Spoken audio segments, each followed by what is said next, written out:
Cirebon, kota kecil di pantai utara Jawa Barat yang menyimpan ragam cerita, dari sejarah, budaya, hingga mitos-mitos atau cerita masyarakat yang tersebar dari mulut ke mulut.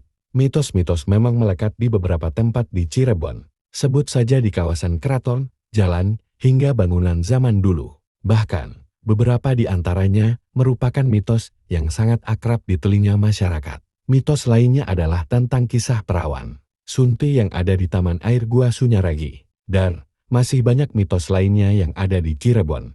Tim merangkum deretan mitos yang terkenal di Cirebon. Satu pejabat yang tidak boleh angkuh dan sombong. Berawal dari kisah Syekh Magelung Sakti. Sekitar tahun 1479,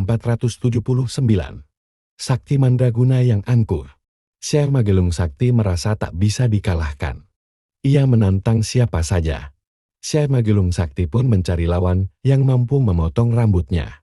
Lawan-lawannya ini tak berhasil memotong rambutnya Syekh Magelung Sakti. Semua lawannya ini menggunakan senjata. Singkat cerita, Syekh Syarif Hidayatullah atau Sunan Gunung Jati akhirnya menantang Syekh Magelung Sakti ke Sunan Gunung Jati berhasil memotong rambut Syekh Magelung Sakti tanpa senjata. Sunan Gunung Jati hanya menggunakan kedua jarinya untuk memotong rambut Syekh Magelung Sakti. Kejadian tersebut membuat Syekh Magelung Sakti menjadi pengikutnya. Jika lewat jalan ini, konon akan gugur jabatannya, bahkan orang yang mempunyai kesaktian, yang sombong pun akan luntur dan hilang ilmunya. 2. Patung Perawan Sunti. Patung misterius yang dibuat tahun 1604 yang tersimpan di Museum Gua Sunyaragi ini konon memiliki mitos yang tak kalah melegenda dengan terowongan gaib menuju Mekah. Mitosnya pengunjung, khususnya perempuan yang masih lajang atau perawan, pantang menyentuh patung tersebut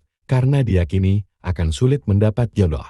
Dalam Al-Quran, perawan Sunti merupakan sebutan atau gelar yang diberikan Ibunda Nabi Isa AS atau Bunda Maria. Namun, dalam sejarah Cirebon, patung perawan Sunti memiliki dua makna sejarah. Pertama dikaitkan dengan sosok Putri Ongtin yang konon hamil tanpa melalui persetubuhan. Putri Ongtin kemudian dinikahi oleh Sunan Gunung Jati karena memenangkan sayembara atas Putri Ongtin. Versi lain menyebutkan, patung perawan Sunti dikaitkan dengan sosok Putri Sultan Cirebon pertama yang hingga akhir hayatnya tidak menikah. 3. Buaya Putih Sungai Krian Cirebon. Berawal dari cerita Pangeran Angkawijaya. Dia merupakan putra dari Sultan Sepuh I Samsudin Martawijaya. Kisah soal adanya sosok buaya putih ini berawal dari Pangeran Angkawijaya saat dia masih berusia anak-anak. Saat itu, orang tua dari Pangeran Angkawijaya meminta agar anaknya itu makan. Namun Pangeran Angkawijaya saat sedang makan dinilai kurang baik. Ia makan dalam posisi tengkurap. Waktu itu, dia mau disuapin makan. Tapi waktu lagi disuapin makan, posisi dia tengkurap. Orang tuanya bilang kamu makan tengkurap seperti buaya. Lalu berubahlah jadi buaya putih.